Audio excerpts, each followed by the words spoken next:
트럼프 같은 경우에는 뭐 우리가 이제 예전에 경험을 해보셨겠지만은 일단은 좀 뻥이 좀 심하고 이 예측 가능성이 좀 떨어져요. 자기가 한 얘기대로 일단은 뭐 100% 하지도 못합니다. 일단 특히 이제 트럼프 때부터 이제 중국과의 무역 전쟁이 좀 심화가 됐었고요. 근데 그 추세는 사실 바이든 때 와서도 크게 변함이 없습니다. 사실 중국과의 뭐 무역 전쟁은 지금도 계속되고 있는 거죠. 뭐 어느 정도 이제 키 맞추기는 좀 필요하겠지만은 실적 시즌이 들어가죠. 우리나라도 그렇고 미국도 8월 중하순까지 실적 시즌이 들어갑니다. 그래서 어찌됐든 간에 돈 버는 기업이 주가는 오르게 돼 있죠. 그래서 단순하게 무 자르듯이 이렇게 또 나누면 좀 안 될 것 같아요.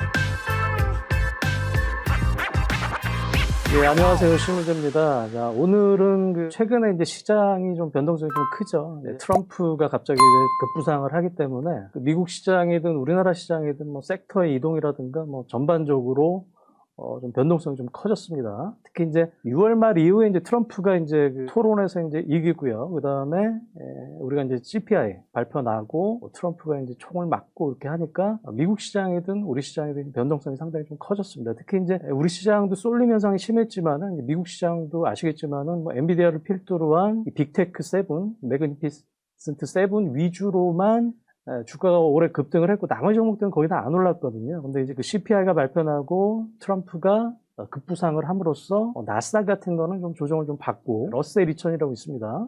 중소형주 위주의 러셀 2000 지수가 또 급반등을 좀 하고 있습니다. 이렇게 이제 전반적으로 전 세계가 이제 트럼프 이슈로 인해서 전체적으로 주식시장에도 이렇게 큰 변화가 좀 일어나기 때문에 일단은 뭐 트럼프 정책과 그에 따른 이제 주식시장 영향 주제로 해서 리포트가 하나 나왔기 때문에 그거를 좀 소개시켜 드리려고 합니다. 결론적으로는 이제 트럼프 수혜주라고 하면은 이제 산업재라고 하죠. 전통적인 산업군들, 예를 들어서 뭐 방산이라든가 에너지, 그 다음에 뭐 원전, 조선, 요런 그 전통 산업이 일단 수혜고, 그 다음에 뭐 우리가 전기차 관련 2차 전지라든가 재생에너지, 또 이런 것들이 이제 피해주로 좀 분류가 좀 되는데요. 근데 이제 이거를 무 자르듯이 또 다 자를 수가 없습니다. 특히 이제 트럼프 같은 경우에는 뭐 우리가 이제 예전에 경험을 해보셨겠지만은 일단은 좀 뻥이 좀 심합니다.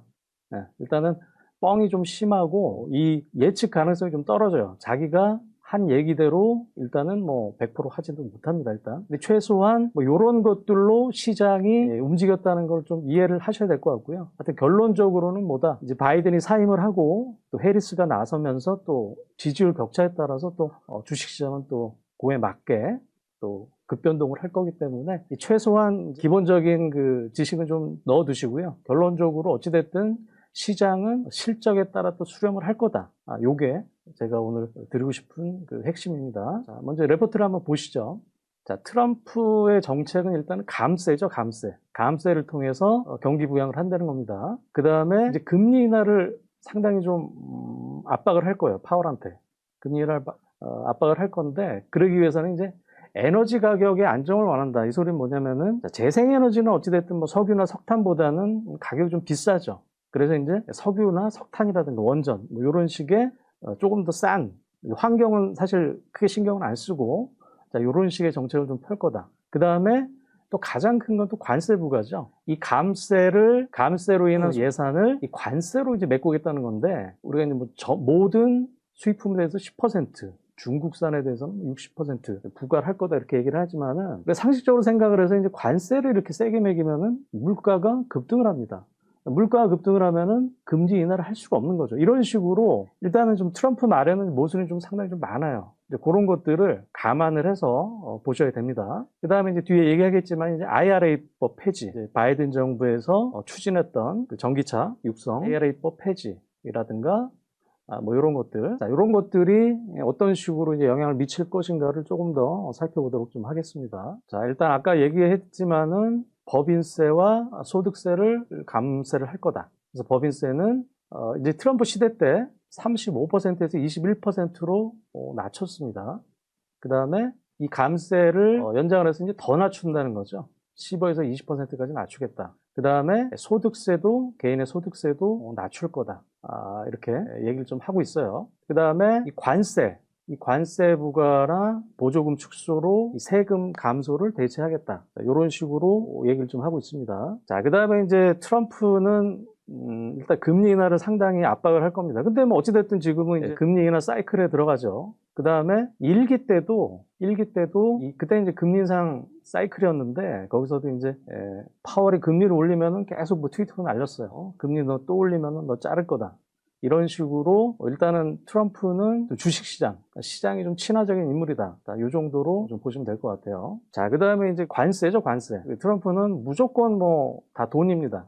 미국한테 무조건 미국 우선주의죠. 그래서 모든 수입품에 대해서 10% 관세를 부과하고 특히 이 중국에 대해서 60% 관세 부과할 거다. 특히 이제 트럼프 때부터 이제 중국과의 무역 전쟁이 좀 심화가 됐었고요. 근데 그 추세는 사실 바이든 때 와서도 크게 변함이 없습니다. 사실 중국과의 뭐 무역 전쟁은 지금도 계속되고 있는 거죠. 다만 이렇게 관세를 세게 매기면 물가가 또 급등을 하기 때문에 금리를 또 인하를 할 수가 없어요. 그만큼 이렇게 좀 말에 좀 아구가 안 맞는 정책들이 좀 많다. 좀 뻥이 심하다.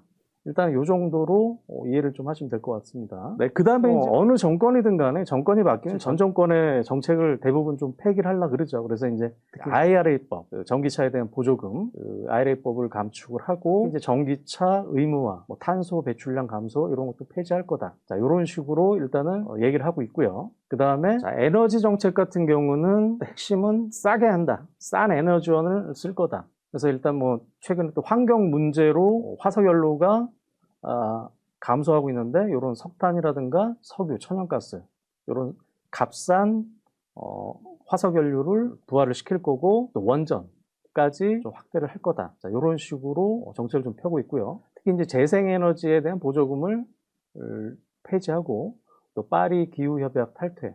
자, 이런 식으로 어떤 친환경, 그런 재생에너지 정책은, 좀 줄여나가고 값싼, 전통적인 화석연료를 쓸 거다. 자, 이런 식으로 정책을 좀 필 것 같습니다. 자, 그 다음에 이제 주식시장에 우리나라도 그렇고 미국도 상당히 쏠림 현상이 좀 심화가 됐었다고 얘기를 했었죠. 특히 이제 매그니피센트 세븐 종목이랑 반도체, 만 오르고 러셀 2000 같은 중소형주들은 하나도 못 올랐습니다. 그래서 이제 최근에 그런 섹터 로테이션이 일부 좀 일어나서 이 반도체라든가 빅테크가 좀 밀리고 러셀 2000이 좀 올라오는 건데 사실 뭐 어느 정도 이제 키 맞추기는 좀 필요하겠지만은 실적 시즌이 들어가죠. 우리나라도 그렇고 미국도 8월 중하순까지 실적 시즌이 들어갑니다. 그래서 어찌됐든 간에 돈 버는 기업이 주가는 오르게 돼 있죠. 그래서 단순하게 무 자르듯이 이렇게 또 나누면 좀 안 될 것 같아요. 자, 그래서 이제 트럼프 정책은 일단 미국 우선주의, 보조금 축소, 그래서 이제 반도체라든가 2차 전지, 자동차 같은 경우에는 뭐 피해를 줄 우려가 있다. 특히 이제 2차 전지 같은 경우는 뭐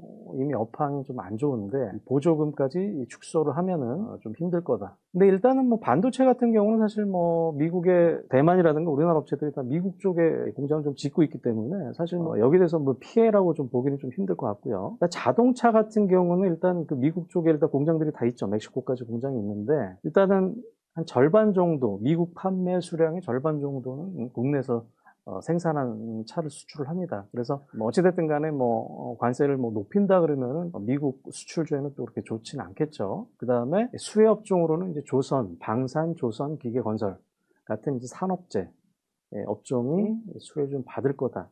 일단은 요게 이제 큰 틀입니다. 일단 이렇게 보시는데 뒤에 또 설명 좀 드려볼게요. 자, 일단은 이제 원자력이 또 뽑히죠. 근데 원자력 같은 경우는 뭐 아시겠지만 이제 국내 같은 경우 체코 원전 수출했는데도 거기 세론으로 주가 그 이후에 좀 주가가 좀 많이 하락을 좀 하고 있습니다. 특히 이제 뭐 웨스팅하우스와의 특허권 분쟁이라든가 그다음에 이번에 그 가격을 너무 싸게 후려쳐가지고 거의 뭐 이익이 안 나는 수준이다 뭐 이런 말도 있습니다. 어찌됐든 간에 원전주들은 계속적으로 좀 관심을 좀 갖자라고 좀 말씀을 좀 드리고요. 자, 그 다음에 이제 미국 우선주의 리쇼어링이죠. 이거는 미국으로 모든 공장을 다 갖고 와라. 이거는 뭐 사실 뭐 바이든 때부터 추진을 한 겁니다. 이게 뭐 트럼프도 이어질 거기 때문에 그렇기 때문에 어찌됐든 간에 인프라 관련주, 전력기기, 변압기 이런 쪽은 민주당이 되든 공화당이 되든 계속적으로 수혜다.